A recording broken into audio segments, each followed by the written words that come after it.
Students, we are starting with the seventh step in the application interaction model, which is finding the external events. The external events are triggered by the external object which is outside the system, like a user is external to the ATM system, right? Or the user is external to the banking application which is running online.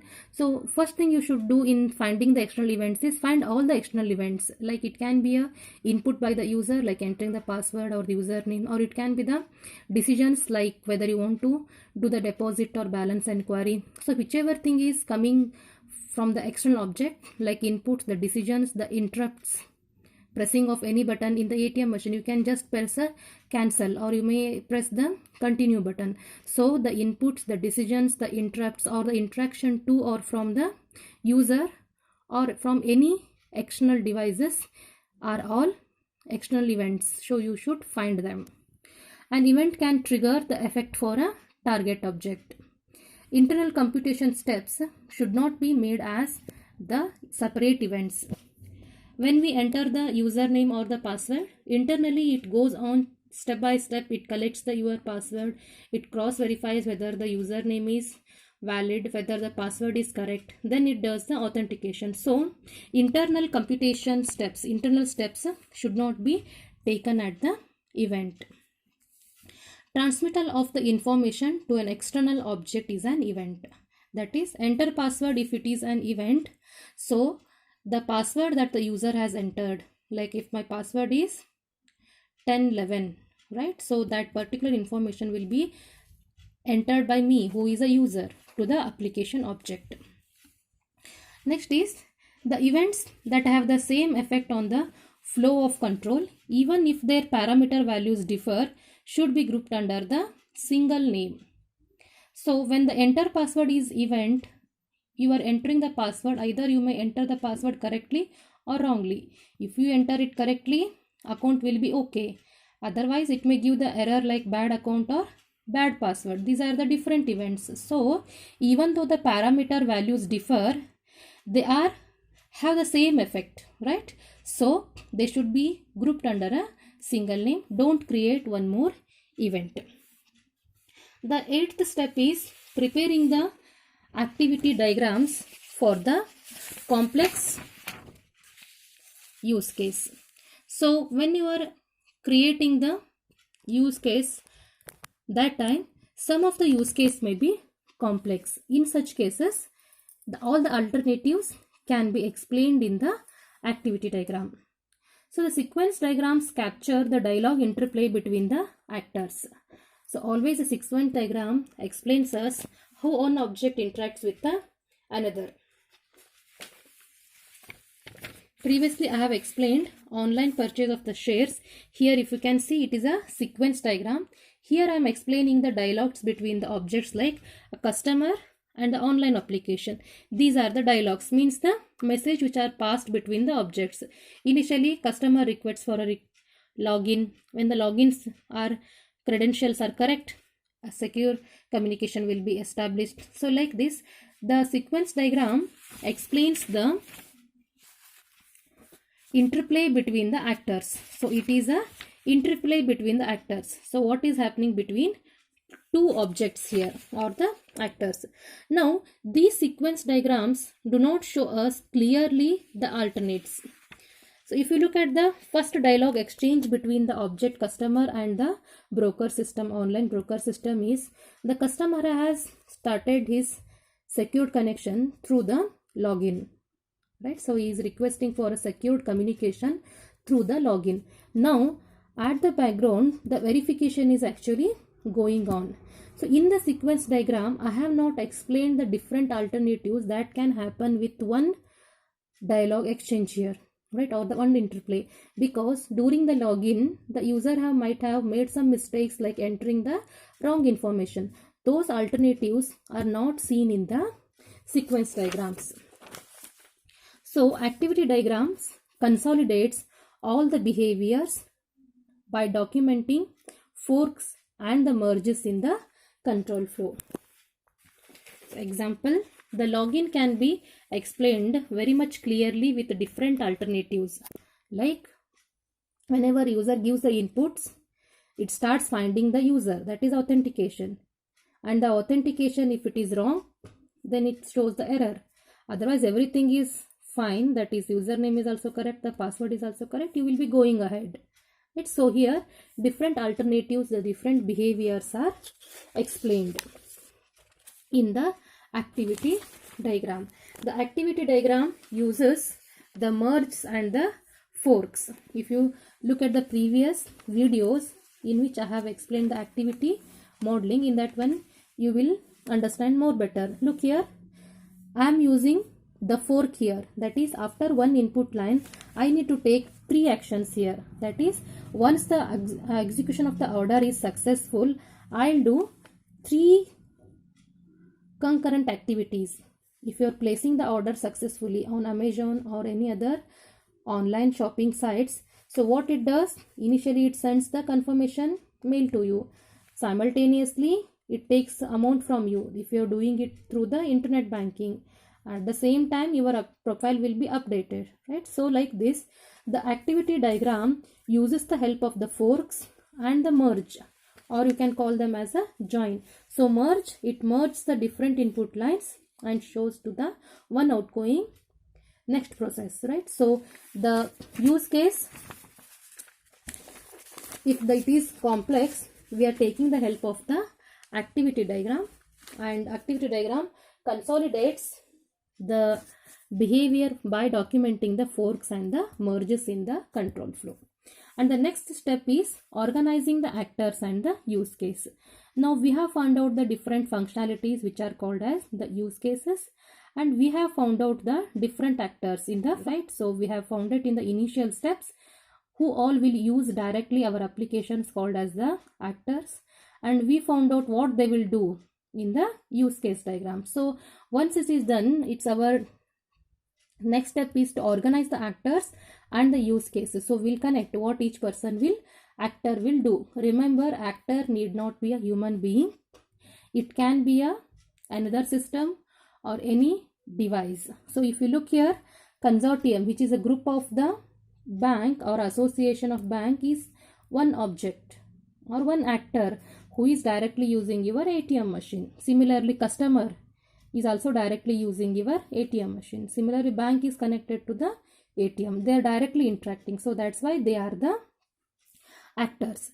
So the actors are to be associated with the use cases, and the use cases are to be organized with a relationship like include, extend and generalization, which is explained in the previous videos. Now, whether the customer want to use the ATM, whether the consortium want to use it, or the bank, the first step is the authentication, that is initiation of a session. Without this, you cannot do the querying account, you cannot do the processing the transactions, right? So initiate session is required, is mandatory for query account and the process transaction. That's why there is a include line here. Always the two use cases are connected with the include if the preceding use case is mandatory for the next one. Now query account cannot be handled independently, it has to be done after the initiate session only. Like this, we are organizing the actors and the use cases.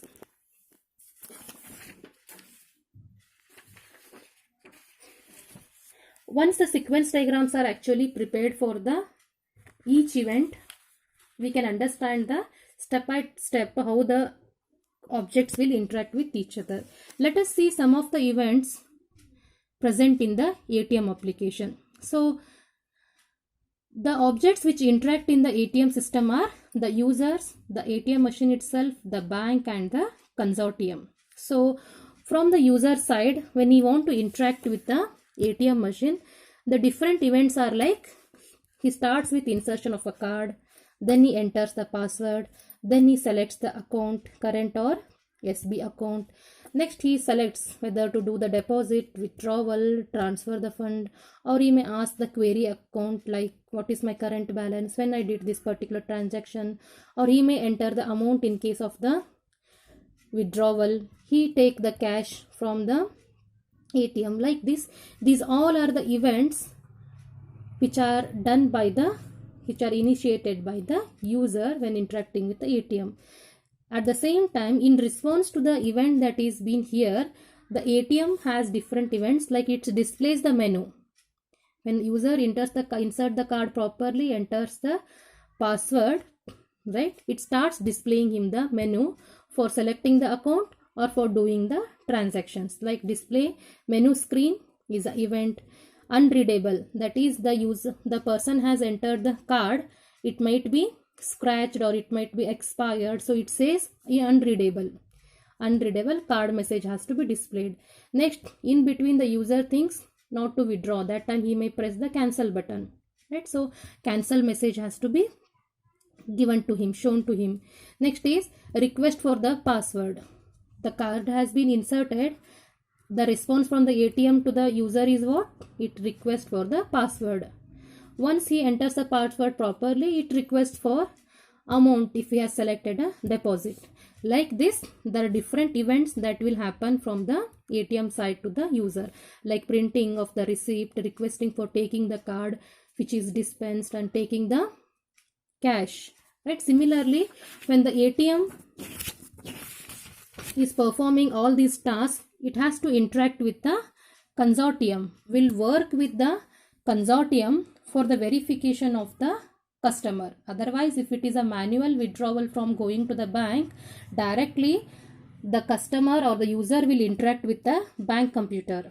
Here, since he is accessing the ATM, any bank's ATM card is accessible at any bank's ATM machine, right? So that's why the consortium side, the request is asked for processing the transaction, verifying the account, and verifying the funds from the ATM to the consortium.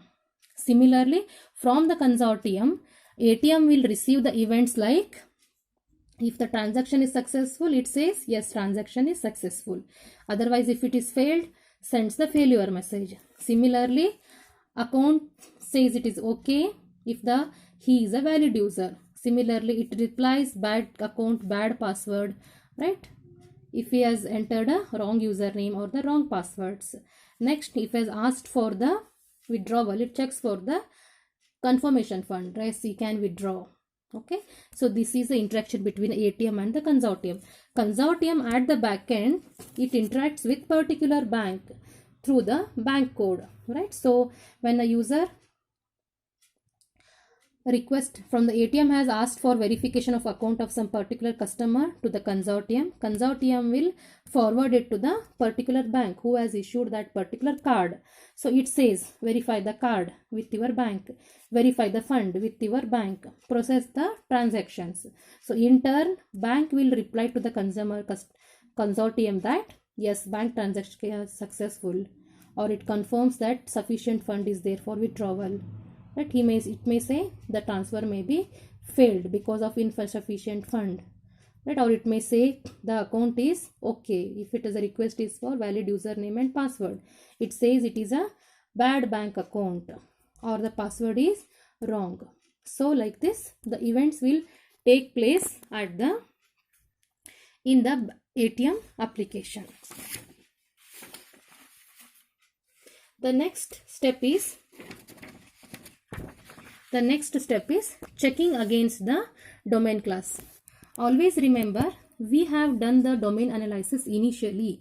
Before we start with the application development or the application analysis, we do the domain analysis wherein actual real world entities are verified and we are finding out the static picture of the real world environment, and we are finding out the concepts which are to be modeled into the computerization of the classes, right? So here, whenever the application is ready, we should cross verify against the domain class model.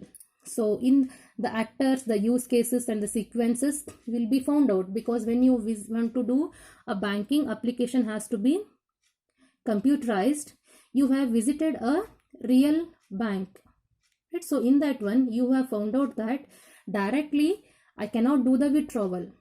For the withdrawal, customer's identification is required. That is done through your signature that is there on the withdrawal slip. Once the withdrawal slip is received, they are checking your account number, and they are checking whether the sufficient balance is there for withdrawal or not. So the same sequence has to be followed out and should be represented in the sequence diagram which you draw in the application interaction model. And you should think about those actors only. Here, who has filled the withdrawal slip? The customer has filled, right? So here also actors will be found are customers only. Customer, how he has interacted with the bank? Because personally he has gone to the bank. So what is required? Personal identification of a bank is required. How it is found? Through the bank code, bank name and its address, right? So like this, the actors which are found in the domain analysis should be consistent with what I have modeled in the application interaction model. Ensure that there is no inconsistency.